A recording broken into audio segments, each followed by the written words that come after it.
Français s'il vous plaît, émission d'actualité roumaine et francophone. Bonjour, bonsoir et bienvenue à En Français s'il vous plaît. Ce soir, nous allons parler d'une expérience qui s'achève aujourd'hui. 22 étudiants et leurs professeurs du CELSA, une école de journalisme rattachée à la Sorbonne, sont venus à Bucarest pendant 10 jours. Ils ont réalisé des dizaines et des dizaines de papiers et de reportages sur la Roumanie avec comme ambition de présenter un autre visage du pays. Ils ont voyagé dans les 4 coins de la Roumanie.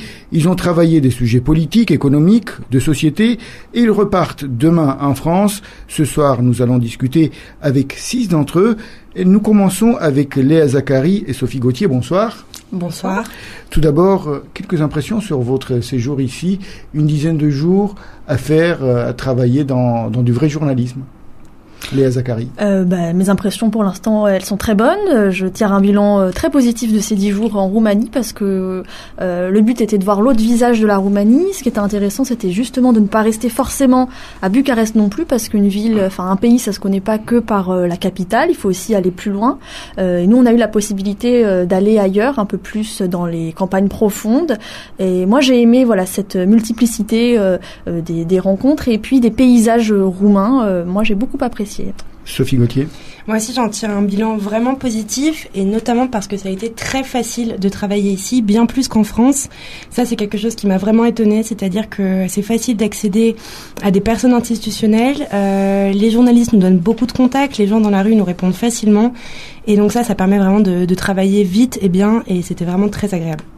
Vous êtes venu ici dans une période très chargée politiquement parce que il y a eu en Roumanie comme ailleurs les élections européennes et vous, Léa, vous avez couvert en quelque sorte ces élections en Roumanie. Vous avez visité les quartiers généraux des partis politiques lors de la soirée électorale. Quelle impression ? Alors moi, la première chose qui m'a choquée entre guillemets, c'était le nombre de caméras et de journalistes présents.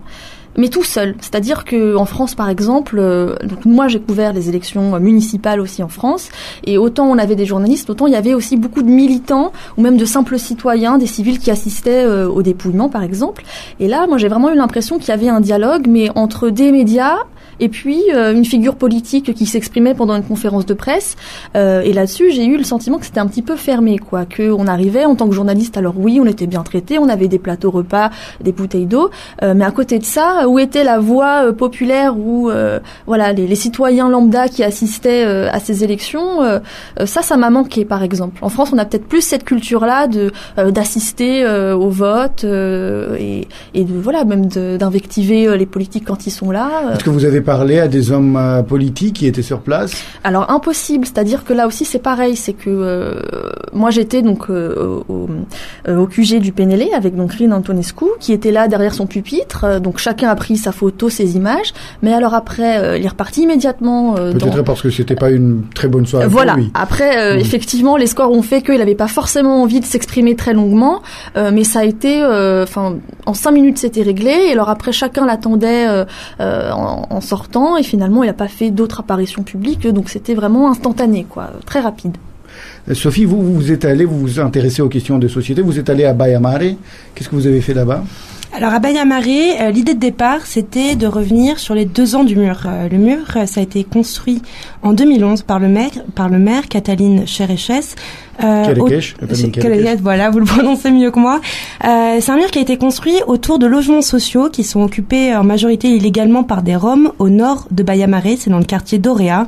Et donc le but de départ était de voir 2 ans après qu'est-ce que c'était devenu et comment les habitants le vivaient. Et au final, c'est devenu un papier qui parle aussi de Craica, qui est un campement de Roms, et les 2 endroits ont des discours complètement différents.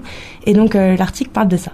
Est-ce que vous avez pu rencontrer le maire, par exemple, Catalin Chereches? Je l'ai rencontré ce matin et effectivement, il a un discours assez répressif vis-à-vis des Roms.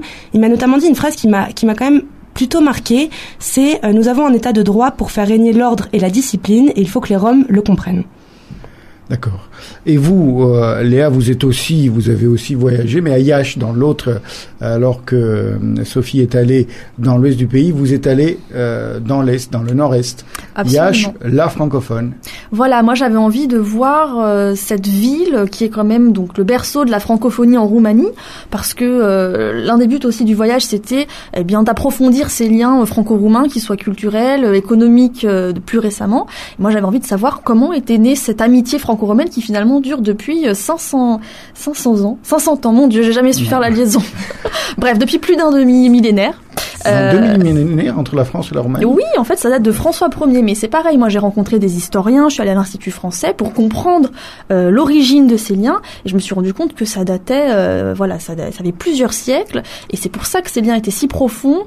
J'ai rencontré beaucoup d'étudiants francophones aussi, qui étaient animés d'un enthousiasme absolument incroyable. Quand je dis francophone, on pense la Suisse ou la Belgique, mais de plus en plus, il y a aussi des francophones qui viennent du Vietnam, par exemple, d'Afrique. Donc il y a une vraie communauté qui s'élargit au fur et à mesure, qui fait que Iași a vraiment été une ville cosmopolite extrêmement intéressante à étudier et dans laquelle faire du journalisme était pour le coup une vraie partie de plaisir. Et il y a pas mal de journalistes, il y a pas mal d'étudiants français à Iași, notamment en médecine. Voilà, alors ça c'était l'un des phénomènes aussi qu'on a voulu étudier. À Iași et à Cluj aussi également, c'est l'arrivée d'une grande communauté d'étudiants francophones venus pour étudier la médecine, alors soit en seconde chance parce que ils ont raté une première fois en France, soit parce que c'est moins cher aussi d'obtenir un diplôme en Roumanie par exemple. Et là, c'est vrai qu'il y a eu pas une faille, mais tout le monde s'est engouffré dans la brèche de cette médecine roumaine depuis quelques années. Et vous, Sophie, à propos de médecine, vous avez fait un très bon papier sur le système de santé en Roumanie, un système qui est malade, touché par une maladie chronique, vous disiez. Oui, exactement. À la base, donc encore une fois, j'étais partie sur une autre idée qui était de faire un petit bilan de l'état du système de santé en Roumanie et éventuellement de m'axer sur les infrastructures à la disposition des malades de cancer ou de leucémie. Et en fait, en rencontrant la première personne avec qui j'ai eu un rendez-vous, qui est Alexandru Rafila, qui est actuellement ancien secrétaire d'État. Voilà, ancien secrétaire d'État au ministère de la Santé et aujourd'hui encore consultant pour le ministère de la Santé. Et il m'a dit à demi-mot, d'ailleurs, il n'a pas vraiment voulu le dire de façon très claire, mais il m'a dit, il a sous-entendu que certains équipements n'étaient pas achetés au prix juste et pas toujours quand nécessaire. Et donc, il sous-entendait que c'était notamment pour favoriser des contrats des amis des personnes au ministère de la Santé. Et petit à petit, dans mon sujet, j'ai commencé à parler avec des citoyens roumains qui m'ont raconté des histoires de corruption vraiment marquantes. Par exemple, l'un d'entre eux me disait, mais c'est simple, c'est la nurse qui a la grille des tarifs. Et c'est elle qui te dit combien tu dois payer pour l'anesthésiste, pour le chirurgien et pour elle. Et si tu n'as pas d'argent, elle ne s'occupera juste pas de toi, elle n'appellera pas le médecin. C'est quelque chose qui m'a beaucoup marqué et qui s'est avéré répétitif dans les propos des citoyens roumains. Et voilà, et c'était assez choquant de me dire que si on n'a pas d'argent aujourd'hui en Roumanie pour payer les médecins, on n'est pas soigné. Et il me disait aussi qu'il faut comprendre que depuis la crise de 2008, les salaires des médecins ont baissé de 25%. Les salaires de tous les fonctionnaires roumains ont baissé de 25%. Oui. Et que du coup, c'est vrai que pour 10 ans d'études, les médecins se retrouvent avec 300 ou 400 euros par an. Je dis pas que ça le justifie, mais en tout cas, ça explique cette corruption massive. Sophie Gauthier, Léa Zacharie, comment vous comptez profiter de votre expérience roumaine ? Comment dire, moi j'aimerais bien utiliser pas mal de photos que j'ai faites par exemple à Iași. Alors on a fait aussi un Tumblr par exemple à côté de notre site où on relaie le côté plus vie quotidienne des Roumains. Ça m'a beaucoup plu, c'est ce que j'ai préféré faire. Donc du coup je pense que je vais continuer à poster quelques photos sur le Tumblr. Après évidemment garder tous les contacts qu'on a eu en Roumanie et ailleurs parce que moi je pense que c'est utile à l'avenir et puis que ça nous apportera forcément du bon pour notre futur métier de journaliste. Ouais, je crois qu'on a beaucoup profité, on a beaucoup appris aussi parce que c'est vrai que travailler dans un pays étranger ça aurait pu être très compliqué et là on a réussi à se prouver qu'on pouvait tout à fait travailler à l'étranger et on a fait beaucoup de belles rencontres. Et tous vos papiers, tous vos reportages, on peut le retrouver sur le site newsroom.fr, newsroom, room comme Roumanie, R-O-U-M, donc newsroom.fr. Merci beaucoup. Merci. La Roumanie, en français s'il vous plaît. Et nous continuons notre discussion avec deux autres étudiants, Clémence Leleu et Étienne Schoffel. Bonsoir. Bonsoir. Bonsoir. Tous les deux, vous êtes bien sûr étudiant en journalisme. Vous terminez le master 2 de journalisme au CELSA et vous avez aussi parcouru la Roumanie. Surtout vous, Clémence, vous êtes allée à Cluj, vous avez réalisé un reportage sur les paysans. Oui, tout à fait. Je me suis rendue chez un monsieur qui s'appelle Émile Labroudan, qui est un agriculteur traditionnel, donc il s'occupe encore de ses champs et de ses animaux à la main. Donc c'était assez intéressant, qu'il m'explique son mode de vie qui n'a pas changé depuis le début. Et ensuite j'ai rencontré des membres d'une association qui s'appelle Eco-Ruralis, et c'est une organisation non gouvernementale qui a entre autres comme cheval de bataille l'accaparement des terres. Donc en fait ils m'ont expliqué qu'en Roumanie, déjà depuis le 1er janvier 2014, tous les membres de l'Union européenne peuvent venir acheter des terres ici à leur guise, oui, avec la libéralisation du marché. Est-ce que ça l'inquiétait ? Eh bien écoutez, elle, ça l'inquiétait beaucoup parce que, parfois il y a des paysans qui la rachètent pour la cultiver, mais parfois ils la rachètent juste pour la faire fructifier et pour la vendre un peu plus cher en bourse ensuite. Et surtout, c'est surtout de l'agriculture intensive en fait qui a lieu sur ces terres, alors que les petits paysans traditionnels font de l'agriculture de subsistance. Et vous, Étienne, vous avez travaillé sur un sujet qui est encore assez délicat, c'est l'homosexualité en Roumanie. Et vous avez découvert que ce n'était pas facile d'être homosexuel aujourd'hui à Bucarest, à Bucarest. Tout à fait, je me suis basé sur un sondage de 2011 qui disait qu'en Roumanie, 75% des Roumains n'acceptaient pas ou n'accepteraient pas d'avoir une personne homosexuelle dans leur famille. Donc je me suis demandé 3 ans après, j'ai essayé de savoir quelle était la situation pour les personnes homosexuelles. Donc je suis allé à la rencontre d'une association qui s'appelle Accept, qui milite pour les droits des homosexuels, et j'ai dressé un petit état des lieux en rencontrant également des personnes homosexuelles qui m'ont raconté un peu leur expérience ici en Roumanie vis-à-vis de leur homosexualité. Et alors, c'est difficile ? Il y a 2 visions. Alors pour la plupart, c'est très difficile. Ils se cachent. C'est vraiment, il y a vraiment à Bucarest, il existe 1 ou 2 lieux qui est vraiment connu pour être réputé fréquentés par la communauté homosexuelle. C'est des bars et des clubs. Mais autrement, les gens ont plus tendance à rencontrer en ligne. Les sites de rencontres en ligne, que ce soit sur Internet ou par application iPhone, sont plutôt très populaires, et c'est des gens qui restent très discrets sur leur sexualité. J'ai parlé avec un jeune homme qui m'a dit que lui, il revendiquait pas d'être homosexuel, mais si on lui posait la question, il allait pas le nier. En tout cas, il va pas s'afficher, il va pas à la Gay Pride. La Gay Pride d'ailleurs qui est organisée par cette association Accept et qui aura lieu le 7 juin prochain à Bucarest. Oui, tout à fait. Clémence, vous avez pris le train pour aller à Cluj ? Oui, j'ai pris le train de nuit. Alors, comment ça s'est passé ? Écoutez, on m'avait prévenu qu'il y avait quelques retards et bizarrement, il n'y en a eu aucun à l'aller. La correspondance s'est très bien passée, les gens sont très charmants, les contrôleurs nous ont beaucoup aidés, on était un peu perdus dans les wagons, et puis au retour, en revanche, 1 heure de retard. Il paraît qu'elle est réglementaire, donc... 1 heure de retard, Il paraît que c'est convenable. C'est acceptable, c'est convenable. Mais vous avez réalisé aussi un papier sur la grande cathédrale qui est en train d'être construite derrière l'énorme bâtiment qui est la Maison du Peuple, alors ? Oui. Alors, c'est la cathédrale du salut de la nation. Oui. Donc, ça fait des années que le projet est en train d'être initié. Et donc là, ça y est, les travaux ont commencé depuis 2010. Et alors il y a des gros problèmes parce qu'il y a des gens qui estiment que l'État donne beaucoup trop d'argent à l'Église orthodoxe pour construire cette église. Donc ça commence un peu à poser des problèmes. Moi j'ai rencontré pas mal de... Voilà, qui vous avez rencontré ? Vous avez rencontré des prêtres aussi ? Eh bien la majorité des prêtres estiment que la construction de cette cathédrale est une très bonne chose, comme pas mal de croyants qui fréquentent assez assidûment les églises. Ils pensent que ça va faire de Bucarest la nouvelle ville de l'orthodoxie en Roumanie et en Europe. Et en revanche, il y a des associations que ça dérange un peu plus.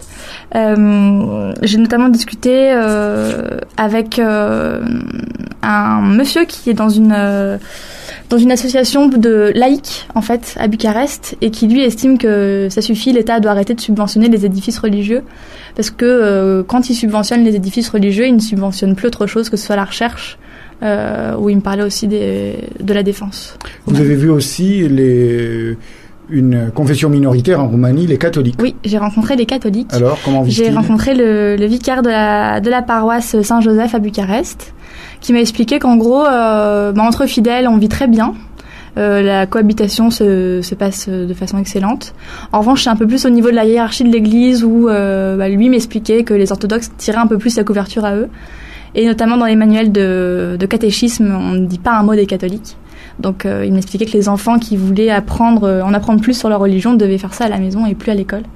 Mais sinon, la relation entre les deux religions se passe très très bien. Et vous, Étienne, vous avez, c'était un sujet qui pouvait pas manquer. Ça m'aurait étonné qu'il ne soit pas présent dans la centaine de papiers et de reportages que vous avez réalisés sur Dracula. Tout à fait. Je me suis intéressé au comte Dracula, donc je me suis dit, si déjà on est en Roumanie, autant aller voir son château. Mais alors moi, ce qui m'intéressait, c'était de dépasser le côté touristique. Je voulais pas faire un papier touristique, donc je me suis intéressé au côté marketing de Dracula, parce qu'il faut savoir que le château de Bran, donc le château réputé château de Dracula, en fait, l'appellation château de Dracula est une marque comme une autre, une marque très forte, qui suffit à elle-même à attirer environ 500 000 touristes par an. Donc du coup, le château réalise beaucoup de bénéfices grâce à cette marque Château Dracula, alors qu'au final, le Dracula historique, Vlad Tepes n'y a même pas vécu. Alors donc, on dit que peut-être il a probablement passé une nuit, voire 2 heures lors d'une nuit sanglante. On a une nuit ou quelques nuits, au maximum quelques nuits, donc le château lui appartenait certes, mais en tout cas, s'il est réputé Château de Dracula, c'est tout simplement parce que Bram Stoker, dans son roman Dracula, s'est basé sur une description faite par un diplomate anglais qui avait visité le château et qui avait rapporté cette description du château à Londres. Bram Stoker y a eu accès et a décidé de placer son personnage dans ce château, alors qu'au final, le château historique de Dracula se situe à Sighisoara. Donc ce château réussit tout de même, maintenant il appartient à la famille d'Habsbourg, et il dégage quand même 1,5 million de bénéfices par an, simplement sur cette marque Dracula, alors qu'au final, quand on visite le château, la question de Dracula y est très peu abordée, puisqu'on aborde surtout la question de la famille royale, de la reine Marie, de la princesse Ileana, mais vraiment pas trop de Dracula. Il y a une salle qui est consacrée à Vlad Tepes et à Dracula. Et vous, Clémence, vous avez aussi réalisé une interview avec l'ambassadeur de France. C'est quand même un petit scoop, parce que c'est la première interview qu'il accorde en Roumanie. Bravo. Écoutez, merci. Non, c'était assez intéressant. Il est arrivé à Bucarest il y a 3 semaines seulement, 3 petites semaines. Mai. Et il a l'air assez satisfait. Il a découvert plein de choses de la Roumanie, et notamment cette relation qu'entretiennent les deux pays, qui est plutôt méconnue en France, alors qu'ici, les Roumains y tiennent beaucoup. Et donc, il compte bien la perpétuer. Est-ce qu'il y a quelque chose que vous avez remarqué lors de vos rencontres, le fait que il y ait un vrai attachement de la Roumanie à la France, des Roumains à la France, ou pas? Déjà, on a pas mal qui parlent français. C'est un plus. Et surtout quand les gens nous demandent d'où on vient et qu'on dit qu'on est français, tout de suite ils sont hyper attirés par cette idée, et ils posent des questions et ils s'intéressent beaucoup. Est-ce que vos entretiens se sont passés plutôt, j'allais dire en roumain, peut-être pas encore, en anglais ou en français? Pour moi, c'était plutôt en anglais. D'ailleurs, tous se sont faits en anglais pour ma part. Moi, c'était en anglais et 2 en français. Comment vous comptez profiter de votre expérience roumaine? C'est quand même la première immersion dans un pays étranger en tant que journaliste, non? C'est vraiment une expérience qui a été très enrichissante, parce qu'effectivement c'était vraiment professionnalisant, c'est la fin de notre cursus et c'est une vraie immersion dans une autre culture. C'est ce qu'on fera, je nous le souhaite à tous, pendant notre carrière. Moi je compte en profiter aussi pour approfondir cette question des droits homosexuels dans le monde, pour savoir dans d'autres pays comment ça se passe. Voilà, je me suis lancé ici en Roumanie, c'était la première fois que je le faisais.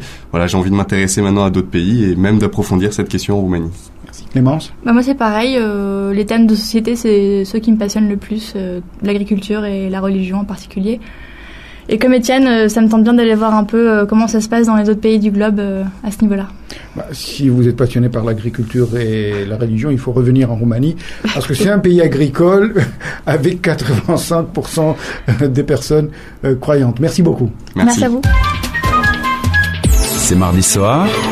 En français, s'il vous plaît. Et nous allons terminer notre discussion avec les étudiants du master en journalisme, du master 2 en journalisme au CELSA, avec Simon Lenormand et Jean Comte. Bonjour. Bonjour. Bonsoir plutôt. Vous, Simon, vous êtes venu en Roumanie pour la quitter. Vous êtes venu ici pour partir en Moldavie et puis dans un autre pays qui même officiellement appartient à la Moldavie, vous êtes allé en Transnistrie. Voilà, c'est ça, tout à fait. Donc on est arrivé et assez rapidement, on a cherché donc un interprète qui pourrait nous permettre donc d'aller dans cette région qui est assez très difficile d'accès, donc qui est la Transnistrie, à majorité russophone, bien qu'officiellement en Moldavie, il y a des frontières qui séparent les deux pays. Est-ce que l'accès était difficile? Comment ça s'est passé? Racontez-moi un peu le voyage. Bon, vous avez pris le train jusqu'à Chisinau, voilà, je présume. On a pris un train de nuit jusqu'à Chisinau, et puis on est arrivé à 8h du matin là-bas. Et à la gare, à proximité de la gare, on pouvait prendre des minibus. En fait, c'est des minibus qui ramènent les gens à Tiraspol.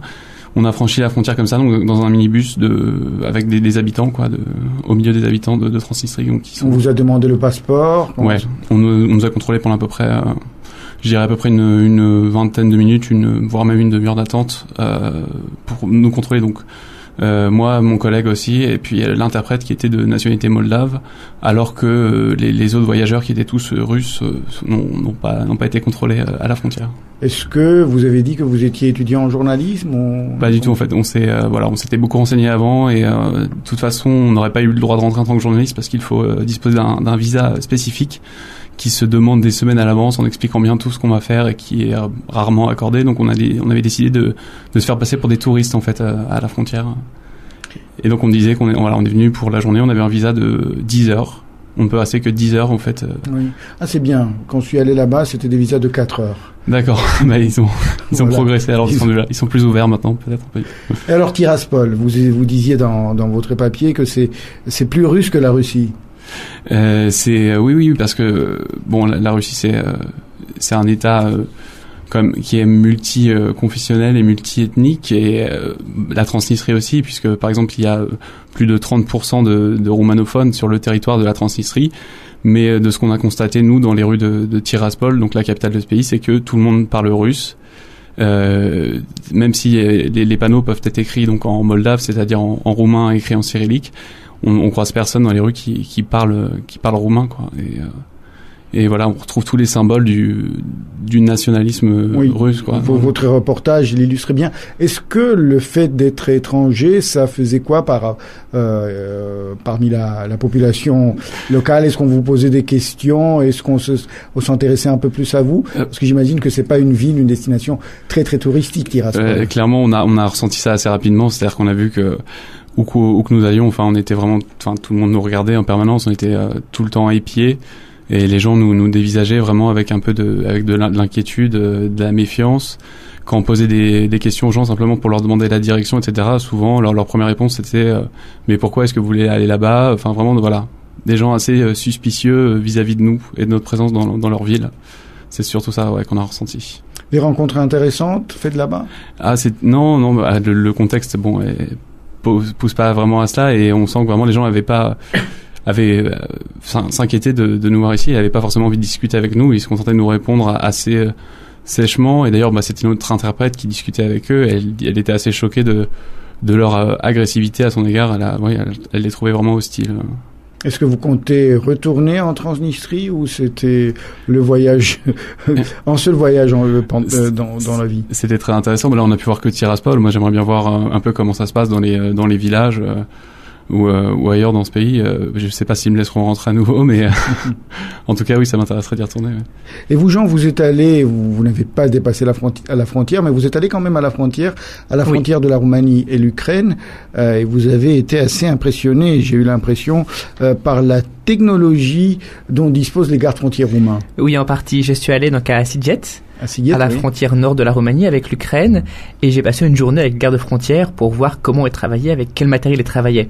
Ils ont été très accueillants, apparemment. Ils étaient très accueillants. C'est sans doute pas bénin, puisque forcément ils veulent beaucoup communiquer sur la question, et donc c'était ravis de m'accueillir, de montrer toutes leurs caméras infrarouges, leurs cadres électrosensibles et leurs caméras mobiles. Vous savez que l'enjeu est très grand pour la Roumanie, puisqu'elle est devenue depuis 2007 la frontière de l'Union européenne, et puis elle veut rentrer au espace Schengen, donc elle veut montrer qu'elle est capable de bien protéger la frontière de l'Union européenne pour après être admise dans Schengen. Est-ce que c'était convaincant pour vous? Est-ce que les Roumains, les gardes-frontières que vous avez vus, vous ont donné l'impression qu'ils gardaient bien la frontière roumaine? C'est dur à dire.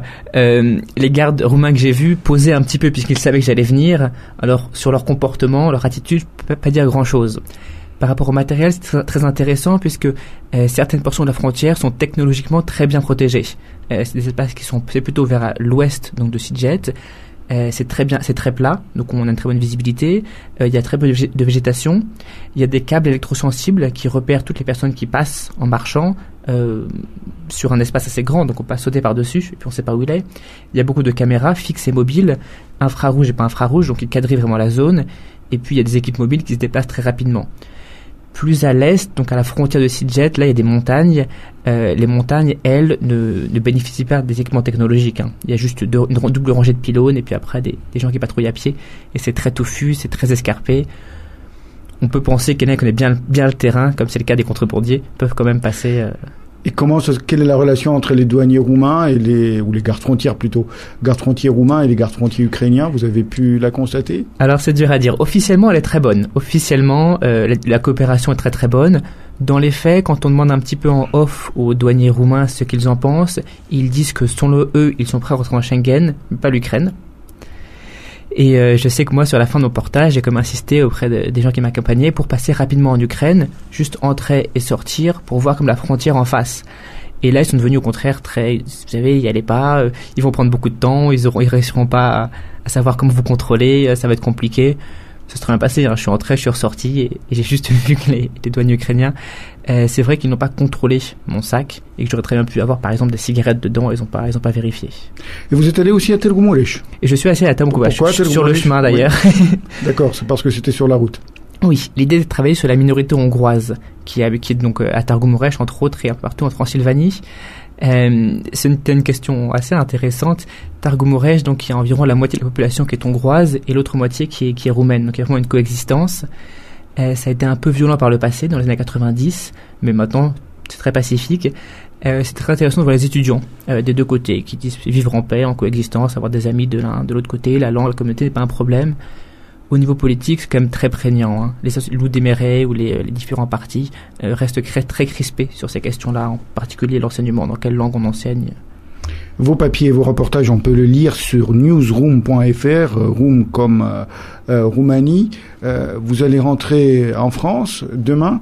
Quelle est votre ambition? Qu'est-ce que vous voulez faire? Parce que vous terminez l'école de journalisme, vous terminez ce master 2 de journalisme au CELSA. Et après?